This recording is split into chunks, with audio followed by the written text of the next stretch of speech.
大家講解啦。好啦，馬上開始咧，我哋同中文大學眼科及視覺科學學系合作嘅系列啦。今日請嚟嘅嘉賓咧就係中文大學眼科中心嘅助理教授伍兆俊醫生嘅。伍醫生你好。你好，伍醫生你好。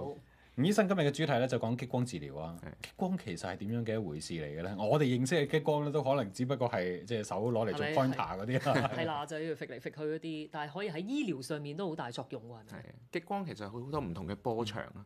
咁激光嚟講喺適當嘅波長咧，其實咧就係用喺治療人體嗰度咧係非常之安全嘅，亦都發揮到個治療嘅作用啦。眼睛嚟講係一個透光嘅器官嚟嘅，咁所以眼睛好多嘅部位咧，其實都可以俾激光可以發出一個治療嘅作用喺度。其實激光嘅治療咧係咪已經好多年㗎啦？係啊，激光嘅治療其實好多年㗎啦，喺眼嗰度應用。但係我哋通常係咯，我哋睇咧，即係譬如我自己關心嘅我時諗下，我哋係近視嘅，想用去嚟到做一個矯視啦。但係我哋今日即係主要集中喺一個視網膜上面，又係點樣用到嘅咧？係視網膜嘅位置，我哋俗稱係眼底啦，即係最表面激光矯視嘅時候係個激光係放落去嗰個眼角膜嗰度，係啦。咁但係而家最出邊係啦，即係好似個相機擺落個鏡頭嗰度咁樣。咁但係我哋而家咧就入到譬如舊相機，我哋叫菲林或者新嘅數碼相機就係底嗰個正係啦卡嗰度。我哋就係將個激光咧就係放落去喺眼底嗰度咧做嗰個治療嘅作用，嗰個就係視網膜嘅地方啦。咁除咗視網膜之外咧，視網膜中心嘅位置咧，我哋叫嗰個做黃斑。好多人聽過黃斑點，我有冇黃斑點啊？人人都有黃斑點，但係唔係人人都有黃斑點病變。係啦，咁我哋激光亦都係可以喺嗰個區域嗰度發揮到治療嘅作用。我哋都知道即係呢個激光咧係一個高能量嘅光束嚟㗎嘛。其實佢對眼睛會唔會都有啲傷害咧？射入隻眼度喎，醫生。所以我哋就係用咗喺一個適當嘅波長嚟講咧，其實係啱啱好，佢發揮到治療咧，亦都係唔會傷害到人體組織嘅。咁呢一個波長係最適當。咁頭先你都問過啦，即係激光係咪好多年咧喺眼嗰度？就因為咁多年嘅經驗啊，同埋科學研究嗰個累積到個經驗咧，我哋知道咧，我哋知道點樣去係最有效同埋最安全用激光治療到眼睛嘅疾病。除咗話波長之外，我估個時間控制都好重要。你唔可以長期去射咗喺某一個位置啦，係咪咧？係啊。咁所以即係呢一方面都要控制得好好。我自己都有諗咧，譬如頭先都有講過，就話相機嗰個分別就係嗰個鏡頭同埋菲林啦，中間有一個距離噶嘛。雖然個距離唔係好長，咁但係射落去視網膜嘅時候，會唔會話有一啲嘅技巧或者要調節嘅？因為始終都要深入個眼底嗰度噶嘛。咁醫生嚟講就係佢控制嗰個聚焦點啦，同埋你講就係個時間啦，嗰度我哋會做出一個適當嗰個嘅時間嗰個嘅激光啦嚇。咁另外就係聚焦啦嚇，我哋所以咧醫生嗰個技巧緊要啦嚇。另外就係病人，因為呢個係一個我哋叫做門診嘅治療嚟嘅嚇。大部分病人咧就唔需要話住院，係啦，係唔需要入手術室嘅。可以喺嗰個門診嗰度做得到，咁變咗嚟講，病人係清醒㗎啦，係局部麻醉㗎啦，咁所以病人係喐得㗎啦。咁病人嗰個合作咧，個配合都非常重要嘅，做緊激光即係做緊嘅時候一定唔喐得啦，係咪？係啦，係咯，但係痛唔痛嘅咧？又因為我冇呢方面嘅經驗咯。我有喎。你有啊？你可以講下喎，嗰陣時個感覺係點樣？都少少痛㗎。少痛嘅。都少少痛㗎，係啊。但係可以接受嘅係咪？係啦，我哋會俾個局部麻醉嘅眼藥水喺眼嗰度啦，咁亦都係個激光嚟講個能量，亦都係相對嚟講係啱啱好嚇適當嘅能量，咁就唔會話太你有啲感覺可能痹痹地少少，咁但係唔會話去到刺痛啊劇痛咁樣。咁當然即係有啲病人咧係會好敏感對啲感覺啊對痛啊咁樣，咁醫生可以作出適當嘅麻醉治療到時。醫生，我想問咧，頭先你提到聚焦個激光嘅問題咧，我都會諗激光可以喺眼角膜上面進行一啲手術治療啦，亦都可以眼底做啦。但喺眼底做嘅時候，嗰個光束咪要經過你嗰個眼角膜先至進入到去眼底咯。嗱，因為就係聚焦咧，所以佢就唔會傷害到係啦中間嘅位置嘅。佢係會直情針對翻視網膜區域嗰度聚焦嘅啫，佢唔會話整到中間任何地方。即係穿過嘅地方咧就冇事嘅，係只有聚焦嘅地方咧先至會有嗰個治療效果嘅。哦，仲用翻僅餘嘅物理嘅常識啊，係啦，咁所以就即係呢一方面就要我自己估係咪嗰個準備功夫要做足，因為你一下因為聚焦啊嘛，你一嚟你一照嗰個激光咧，就已經係一個開始治療嗰個階段。咁所以之前嗰啲嘅即係譬如你要係去影好多個眼底相啊，或者係好準確咁知道嗰個問題嘅位置所在，咁先去進行呢個激光。定係而家嘅機器啊、技術啊都已經好進步，因為人眼球嘅長度都唔一樣㗎。我哋有一個嘅特別嘅一個鏡頭，係放喺病人嘅眼嘅上邊啦。咁我哋因為局部麻醉咗，所以唔會痛啦。感覺到有個鏡頭喺個眼嘅表面嗰度，但係就唔會即係整到啊、痛啊、傷害到咁樣嘅。咁個鏡頭係幫到個激光係聚焦喺嗰個視網膜嗰度，就唔會話打到去任何其他嘅地方嗰度整親。其實個原理好簡單，你問翻我就係記得翻啲卡通片，細個你睇就係攞住個放大鏡，指啲陽光射落去聚焦一個位，佢先至辣着嘅，辣着啲葉啊、草啊咁樣喺度，係啦。中間係唔會有事噶嘛，係你聚焦嗰一度先至會。係喎，呢度以前讀小學嗰陣時有學過㗎喎。係呢個實驗可能大家都做過啦。咁但係做激光嘅唔係矯視，激光嘅呢個治療啦，佢到底會唔會有啲乜嘢特別風險我哋需要留意嘅咧？嚇，頭先我哋講過啦，就係病人嗰個合作啦嚇，因為我哋就係想聚焦翻喺有事發嘅地方咧，我哋聚焦翻去做嗰個激光。咁我哋就唔想話個激光射到去有啲唔想我哋去到嘅地方啦，因為眼底入邊咧視網有好多嘅神經線啊、血管啊，咁我哋都盡量唔會話做到嗰啲位置啦。咁如果個病人合作到嘅時候咧，其實激光個風險非常之細啦，相對安全啦。咁仲有我哋譬如新少少嘅科技，我哋有一種叫做微脈衝嘅激光啦，佢都係利用一啲嘅光學同埋時間嘅配合嘅原理咧，就係盡量針對性治療，就係針對病嘅位置做一個治療。咁佢側邊嘅視網膜嘅組織嗰個傷害咧，佢減到最低。係，佢話嗱，我哋講到激光好勁啦，而家係咁，但係最主要係治療到視網膜上面啲咩嘅位置咧？譬如我哋成日聽嘅視網膜可能穿窿嚇，或者有啲撕裂嘅狀況，佢係可以幫手去修補嘅，係咪咧？嗱，嗰啲視網膜撕裂啊、穿窿嘅位置咧，激光嚟講係即係我哋冇辦法將個窿咧再冚翻埋啊，或者閂翻埋咁。不過佢嘅原理咧就係佢喺個窿嘅附近嘅位置嗰度咧，圍住佢、框住佢，咁好似你聽落好似燒焊咁啦。其實就係將佢側邊視網膜嘅組織鞏固翻、黐翻實，等到嗰啲水咧唔好再入個窿嗰度，引致到個視網膜脫落。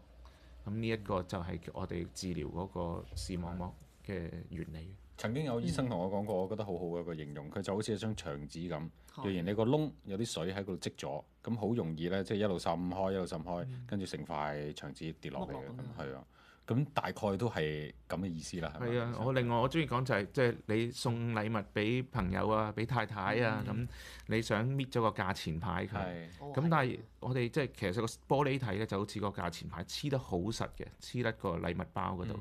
咁我哋當然大部分我哋想好成功咁樣將嗰個價錢牌可以搣走咗，成日都搣得好核突嘅係。係啦，但係又唔會影響到你嗰個包裝入邊嚇。咁但係有時避免唔到，始終有啲情況就係連個包裝底個包裝都搣穿埋，咁咪一樣嘅其實。係搣穿咗嗰個就真係有個窿喺度。就係個窿仔啦，係啊，咁嗰啲就要小心。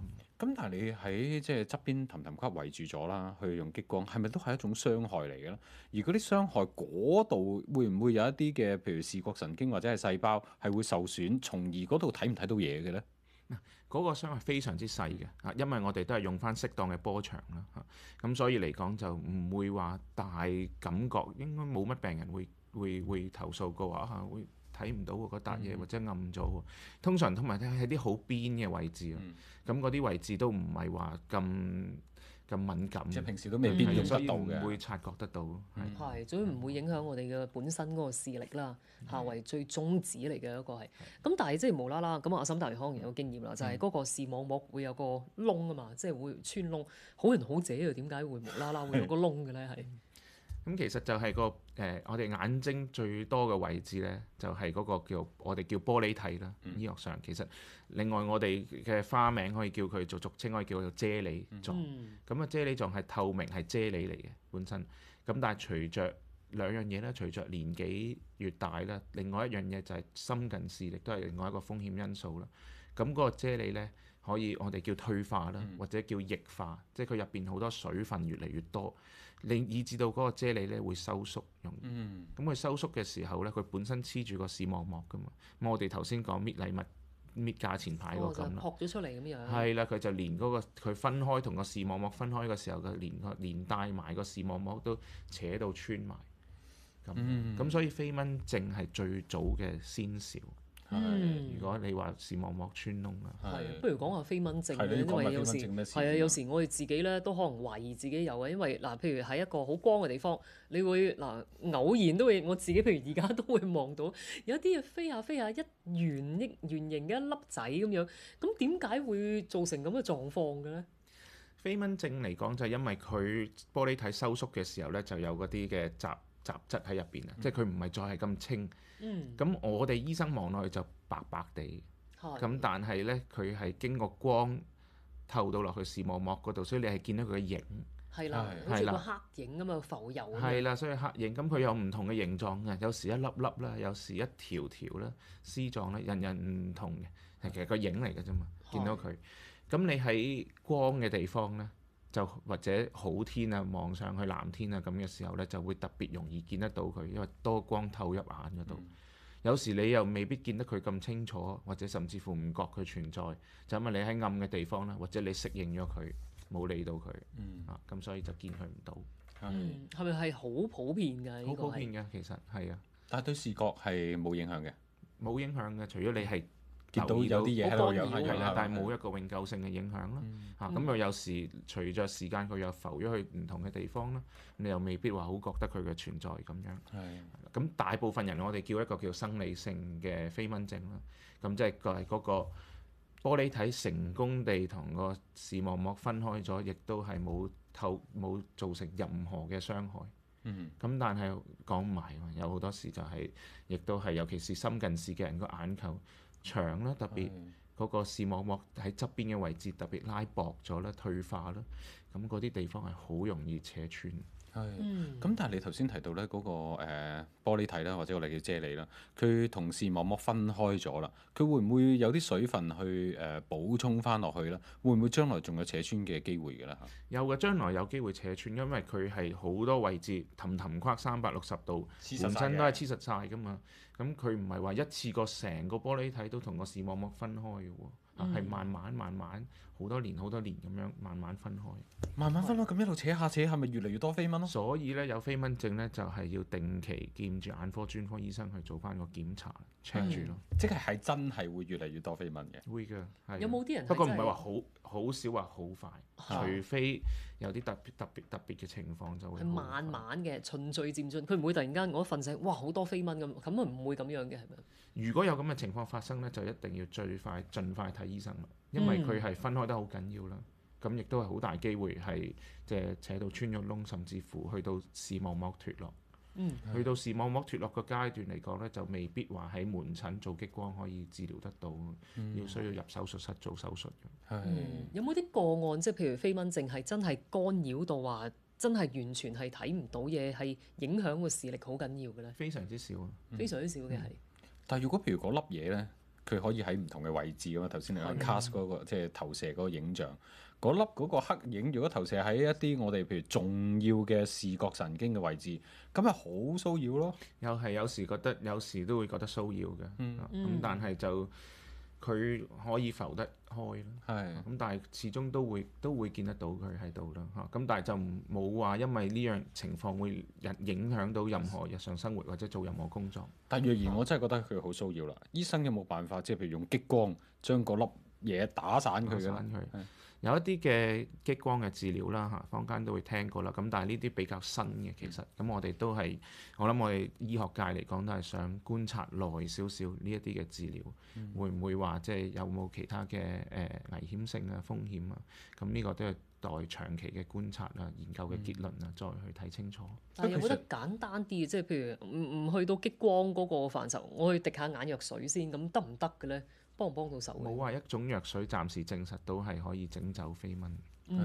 但係嗰粒嘢咧，就算俾你用激光打散咗啦，但係其實都係喺度噶嘛。可能由粒大粒變成好多細粒嘅啫喎。係啊，咁所以有機會就係你會仲見得到佢啦。係咁所以就係要有待長期嗰個嘅研究，睇下佢嗰個效果同埋安全性啦。因為可能你做激光嘅時候，有機會係會令到更多嘅地方個視網膜同個玻璃體分開咗。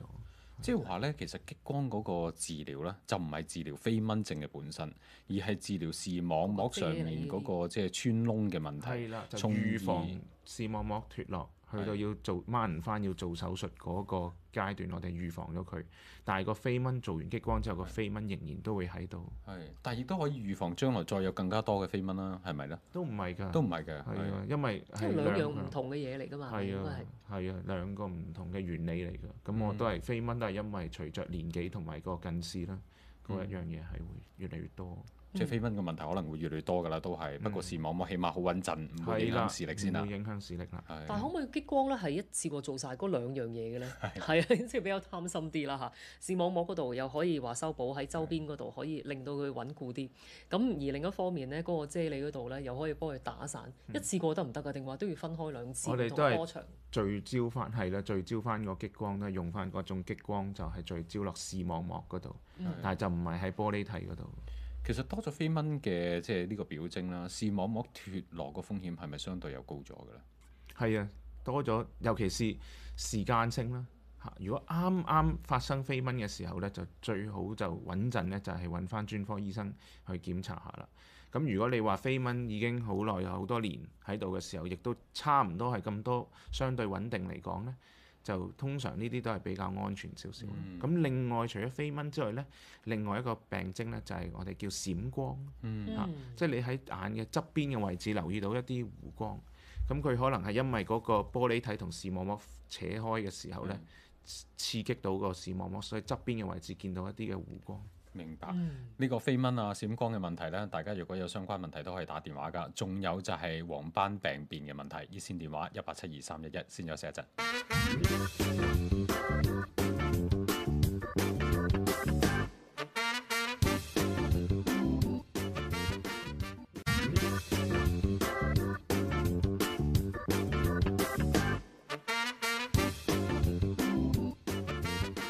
繼續由沈達元同埋方健儀主持嘅精靈一點。今日咧，我哋請嚟嘅嘉賓咧就係中文大學眼科中心嘅助理教授吳兆俊醫生嘅。醫生你好。你好，醫生。頭先係介紹過飛蚊症嘅問題啦，仲有兩個嘅喎，就係呢個黃斑水腫同黃斑病變，兩者一唔一樣㗎？黃斑水腫都係黃斑病變嘅其中一種啦嚇，咁另外就係糖尿上眼啦嚇，咁呢啲都係喺眼底常見話用到激光治療嘅情況嚟嘅。可唔可以簡單講下兩個係咩事？點解可以用到激光可以進行到治療嘅咧？黃斑水腫咧係有好多種原因嘅，喺眼入邊嚟講，咁啊比較常見都係因為糖尿上眼啦，可以令到啦。咁有時局部嘅眼中風，我哋叫做嚇一個輕微嘅眼中風，喺啲眼靜脈嗰度塞住咗，都會引致到黃斑水腫啦。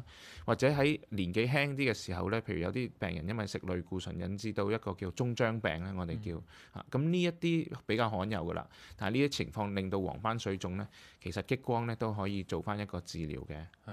但我哋見到黃斑水腫嗰個問題咧，都幾嚴重㗎喎。佢真係中間嗰個視力嘅影響幾大㗎喎。電視機嘅旁邊嘅觀眾咧，就可能睇到相關嘅照片咧，就知道大概係點樣啦。咁啊，可以形容下俾收音機旁邊嘅聽眾啦。佢其實中間成個影遮住晒㗎喎。係一個波咁樣嘅。係啊，開頭嘅時候咧，可能會覺得暗咗啲啦，中間睇有個灰影啦，再嚴重啲嘅時候睇啲直線咧會變到攣曲啊，相對視力就會減低呢啲情況。咁呢啲都係一啲黃斑水腫嘅一啲嘅病徵。係，我哋見到而家即係喺電視機旁邊咧有啲相片啦，有個鐘樓做一個例子係咪啊？即係佢哋見到如果係中間幅圖咧，就係個鐘樓係彎咗嘅嚇，向內好似咧我哋攣住個鐘樓咁。而另外一張相見到中間一個即係有一個位置係直頭係模糊咗添嘅係。係啊，係啦，其實好似呢啲都係游水咁樣嚇，你游咗水嘅時候會暗咗啲啦嚇，落咗去。咁另外如果有啲波浪嘅時候，啲水咁你咪見到啲嘢彎咗咯。係咁個激光係可以點樣去修復咧？幫手激光嚟講就係幫佢減低嗰個水腫啦，激光治療輔助。嗱咁但係講話激光嚟講，而家都係相對一個輔助性嘅治療。其實呢啲病咧好多時最第一線嘅治療咧都係用啲藥物嘅治療。而家有啲嘅針藥咧可以直接咧注射喺眼入邊啦、玻璃體嗰度啦，咁去減低嗰個水腫嘅。去到一個情況就係佢對嗰個藥物嘅反應未係咁好嘅時候啦，咁激光嚟講就幫到呢一啲嘅病咧去做個輔助性嘅治療，就等佢加強咗藥物嗰個效力。係，咁其他嘅黃斑病變咧，頭先你提到黃斑水腫只係其中一種嘅啫，係咪？係咪都可以用到激光幫手嘅咧？另外一種咧就係我哋叫做色肉狀脈絡網病變啦，咁佢係濕性黃斑病變嘅其中一種病嚟嘅。咁呢個係老年黃斑退化嘅濕性啦，咁佢係其中一種咧，就係亞洲人咧、香港嘅中國人咧比較普遍啲嘅呢一種嚟講。咁佢係有啲嘅濕性咧，話明佢有啲嘅增生血管啦、漏水同埋漏血啦。咁佢呢啲濕性血管入嗰啲新生血管入邊咧，佢有啲血管嘅泡仔。咁佢可能用到我哋叫嗰種激光治療做光動力治療啦。咁佢係一個藥物加埋激光兩種一齊去做嘅。嗰種治療有濕性應該有乾性嘅係咪咧？係啦，係啊，但係濕性就主要就係可以用激光去做治療嘅。係啦，咁乾性嚟講就通常就未需要到話去到話做治療住。嗱，我哋都知道黃斑區咧係我哋視力好重要嘅部分嚟㗎嘛，喺嗰度用激光會唔會對視力產生好嚴重嘅後果嘅咧？咁所以都係講緊嗰個激光嘅波長啦、聚焦啦，同埋嗰個用嗰個時間啦，都要經過醫生嗰個專業嗰個嘅判斷啊，去做翻，咁先至可以係減到嗰個嘅傷害係最低嘅，甚至乎冇啦，亦都達到治療嗰個效果。其實就即係因為技術係而家改良咗啦，應該就冇乜問題。但係有冇啲人係唔適合用激光去做一個視網膜嘅治療嘅咧？有㗎嚇，咁通常嚟講，同埋去到用激光嘅時候，可能係去加埋藥物去用㗎啦嚇，唔係話係啦，未必有時話未必淨係做激光咁樣咯，有啲情況。咁呢個睇翻個別個病情。係有啲咩人唔係好啱做咧咁？咁通常嚟講，譬如本身佢個黃斑比較脆弱啦嚇，咁一啲嘅病人嚟講，佢未必話適合第一時間係做嗰個嘅激光治療，可能醫生都係話用咗藥物先，咁樣適合啲嚇。或者另外就係唔合作嘅病人啦，即係個眼係啦，即係有啲眼睛嚟講，有啲人係即係好怕，即係另外支槍啊嘛，係啦，喐得到嘅碟，咁就唔適合用激光。係，但係唔會可以透過麻醉讓佢唔喐。如果係有時係可以嘅嚇，有啲麻醉藥係可以令到佢唔喐嘅，咁但係就會要去到可能要相對嚟講係瞓喺度啊，喺床嗰度啊，喺手術室嗰度做翻啊咁。咁呢個因別個別情況啦，都係呢個比較罕有嘅。多數嚟講，我哋都係想喺門診嗰度做得到。好啦，不如勞煩啊，吳兆俊醫生咧帶一帶兒童啦，我哋聽聽家庭聽眾或者觀眾嘅電話啦。首先呢，就有黃先生喺電話旁邊嘅，黃生你好。你好，你好，黃先生。係，我多謝你啊，醫生。我想請問我咧就排咗期，下個月3號咧就做一個激光嘅手術，就去抹你個糖尿啊，糖尿上眼啊。我想請問醫生有咩風險，同埋醫好咗之後咧要點樣去保持翻佢個視力 ？OK， 嗱，糖尿上眼嚟講咧，有兩個情況咧會影響視力嘅嚇。咁我哋頭先已經講過係水腫啦，一個情況係。咁另外一個情況咧就係增殖性糖尿病喺眼嗰度視網膜疾病啦。咁呢個係會令到視網膜嚟講會啲微絲血管會爆開啦、出血啦。嚴重嚟講咧會成隻眼係沖晒血咧，睇唔到嘢。咁如果及早發現嘅時候咧，我哋可以做翻個激光咧，就避免出血嘅情況，避免視力下降。嗱，但係呢一種激光咧就唔係幫個視力咧去進步翻嘅。呢一種激光係預防佢嚴重出血，預防佢直情睇唔到嘢，預防性治療嚟嘅都係。係咁呢個激光嚟講，亦都係相對安全啦。我哋做得喺眼嗰度做過咁多年啦，其實都知道。只不過呢，佢係將附近嗰個嘅周邊嗰個視網膜嘅細胞呢，就用激光呢，就辣翻死佢，等佢唔好咁活躍。咁但係我哋咧就唔會話辣翻中間嘅位置嘅，個激光係保存翻嗰個中央視力喺度。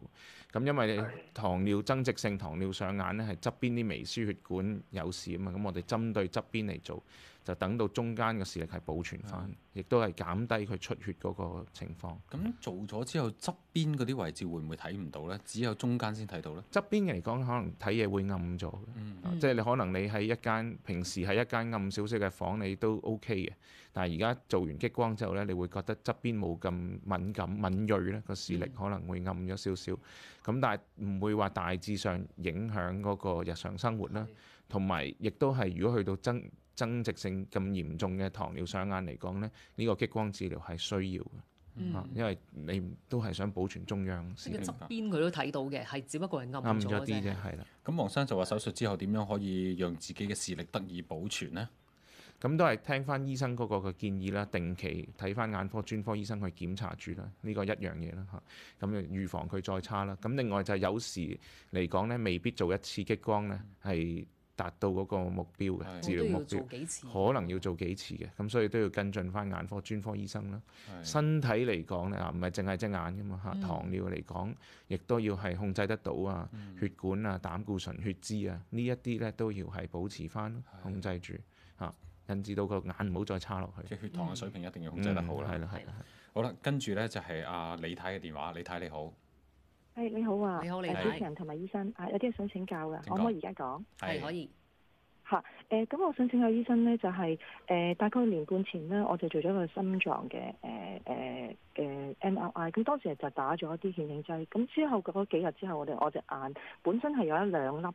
其中一隻眼有一兩粒嘅飛蚊嘅，就突然間多咗好多啦。咁有冇關係？即係打顯影劑會影響到眼底，突然間多咗好多飛蚊，我唔知道。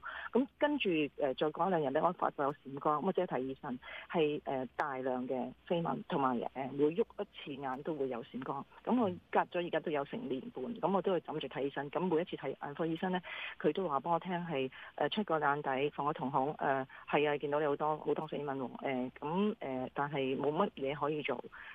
就係就係由佢啦，咁樣繼續咁多啦。咁我而家已經多到咧，好似落雨咁噶啦。咁但係都係繼續每幾個月啊，或者半年再睇一次醫生。咁其實我心係好驚噶嘛，因為已經係大量多飛蚊，係一路咁 N 加，亦都係每喐一次眼睛佢都會有閃光。咁但係個心會好驚，就係明我等佢有事發生咧。而家係乜嘢都冇可以做，咁我等佢發生嘅時候就已經係either穿窿啊，或者係脱落啦咁。OK 嗱。咁我哋醫學上冇話知道係顯影劑影響嗰個飛蚊症啊，嗰樣嘢就冇話證實到嘅。其實最大嘅風險因素我頭先講係隨着年紀啦，同埋嗰個近視嗰個情況啦，去引致到。當然你撞傷過佢啦，你自己譬如有啲人係高台跳水啊，或者有啲人係打拳啊，即係玩啲劇烈呢種撞擊性嘅係啦運動，先至會令到有飛蚊症咁樣嘅啫嚇。咁如果普通嘅飛蚊症嚟講，咁大部分人我都頭先講過係生理性嘅飛蚊症啦，即係嗰個玻璃體就同個視網膜分開咗，但係咧就冇令到個視網膜有任何損害。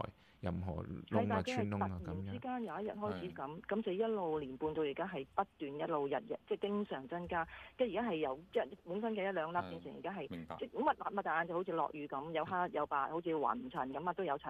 而最影響就係每喐一次眼睛，喐眼球每喐一下佢就有一個閃光咁。咁但係就係一路睇醫生都係一路而家冇嘢可以做。咁如果有事嘅時候就要做㗎啦，咁就等有事咁樣咯，變成係。而家有冇辦法係可以讓個情況得以改善呢？第一，第二就係佢有冇辦法就係即係確保將來係唔會再出事嘅呢？咁樣。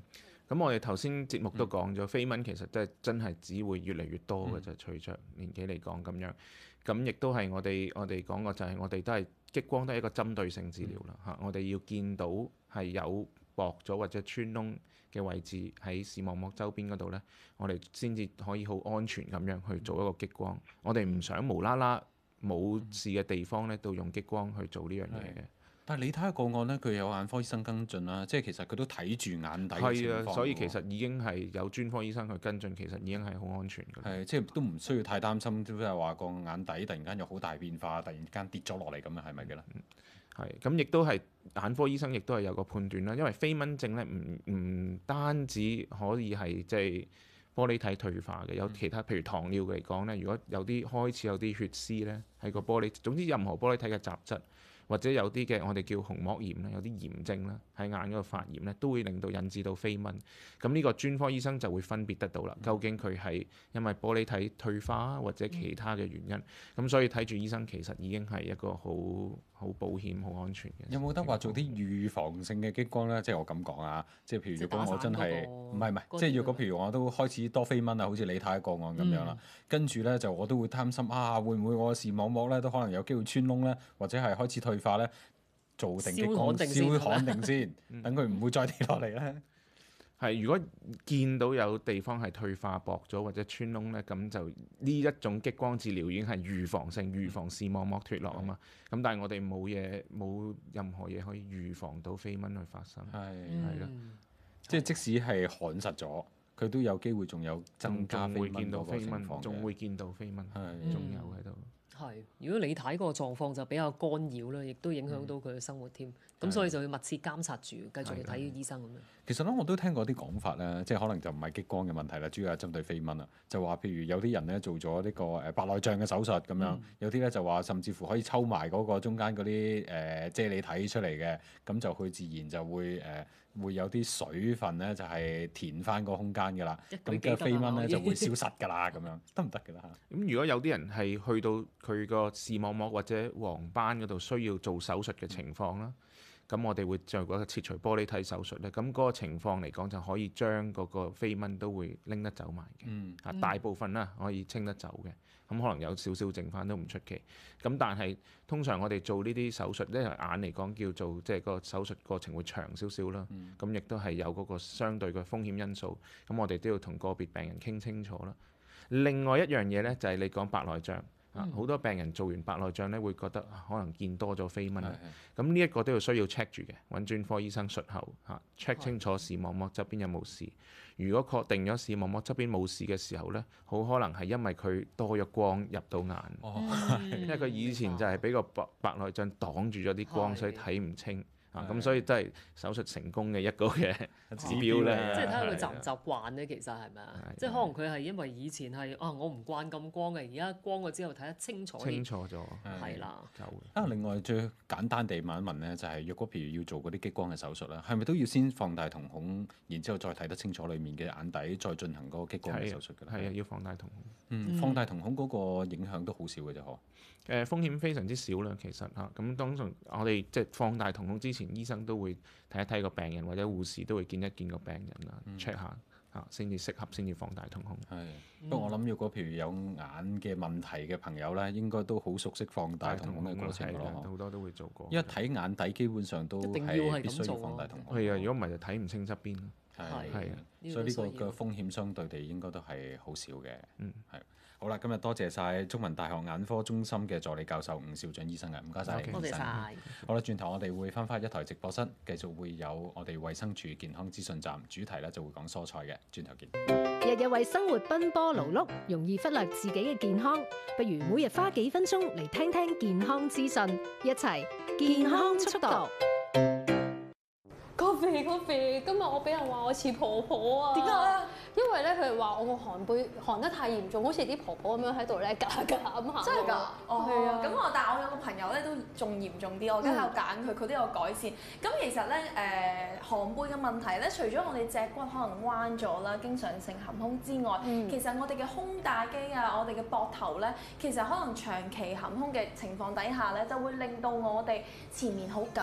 係。咁你個寒背嘅問題就後邊越嚟越鬆個肌肉，咁所以咧，其實我哋要做嘅嘢係將我哋嘅人打翻開，挺起胸膛先。OK， 咁我哋第一個動作咧好簡單嘅啫，入喺辦公室任何地方都做到，將一對手喺我哋身後邊扣住，扣住嘅時候，將我哋嘅心口，將我哋嘅膊頭打開佢，夾實我哋嘅肩胛骨，然之後慢慢將一對手升起，吸氣。好，呼氣，慢慢放翻低落嚟。OK， 再嚟一次咯喎，吸氣升高。好，呼氣放低。OK， 最後一次我哋 hold 住5秒嘅 ，hold 住喺度，盡量打開我哋嘅心口。係啦 ，OK， 放翻低我哋嘅手。係啦，係咪已經覺得佢已經係好舒服啊？呢個已經覺得打開打開晒好，跟住我哋就可以 focus 喺我哋嘅背脊上面啦。咁我哋咧趴喺個地下度，然之後咧我哋咧將一對手喺身後邊扣住，手指公扣手指公，好似咧一個蝴蝶咁樣我哋手，然後升起一對腳，升起一對手。咁呢個係沙拉巴沙拉，咁呢個係一個瑜伽動作啦。咁我呢個可以幫我哋改善我哋嘅寒背問題，同埋咧保持我哋嘅脊骨健康。咁我哋維持喺度，係啦。OK good， 好，挺起我哋嘅頭做人。呢個時候都係咧可以幫我哋減一減我哋嘅雙下巴嘅。OK， 然之後咧我哋唔好放鬆腳同埋手咯喎，慢慢屈曲一對腳，手捉住我哋嘅腳踝嘅位置。係啦，然後我哋用隻腳咧，腳踭向後，帶動我哋成個人咧升上嚟。哇！呢個動作好難。OK， 係啦 ，OK， 盡量將我哋腳踢高多啲。咁呢個動作咧可以幫助我哋打開我哋嘅胸大肌之餘咧，都可以改善寒背啦、脊骨健康，而我哋隻腳咧都係好拉扯嘅。冇錯，我見到成個人嘅好似一個船咁。OK。個大髀嗰個位咧，係啦，慢慢放翻鬆落嚟，就係咁啦。哇，咁得啦！我覺得咧，由今日開始咧，我應該唔會再俾人話我似婆婆咁樣行路啦。咁你記住每日要做喎，真係。我可以定係咁話。係啦，唔好懶。好，今日唔該晒 Kobe。Thank you。精靈一點嘅視像直播即將結束，稍後可以喺香港電台網上廣播站視像重溫。請繼續收聽 FM 926香港電台第一台精靈一點嘅電台直播。